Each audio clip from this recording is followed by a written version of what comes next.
Hey there. Today we are going to see how to generate CSV, that means comma separated values, using C#. Let's see how it works.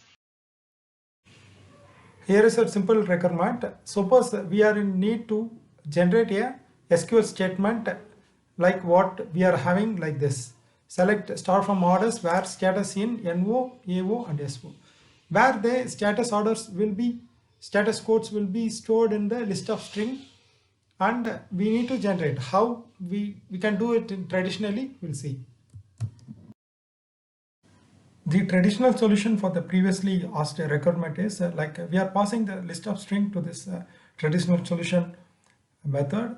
Here you can look through the status codes what we are passing, and in the string, the output string, what we are doing is we are attaching single quotes and the single status code and then single quotes. So we are reducing the count minus and using that count what we are having. So we are attaching a comma to the output.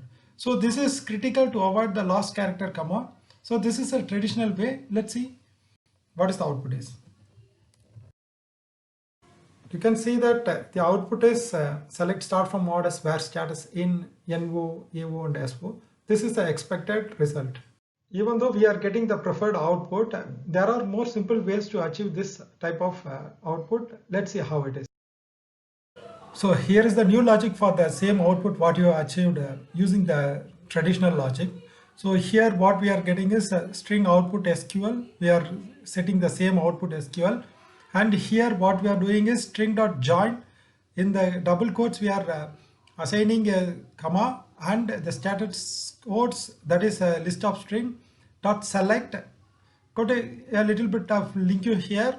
So we are doing a string dot format, and inside that format we are applying a single quotes and we are applying the X into that.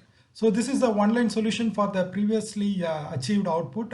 On running this logic, we are getting the same output as previous one. You can see that the output is select star from orders where status in NO, AO and SO. This is the expected result. Literally, we are getting the same output from the old logic as well as the new logic.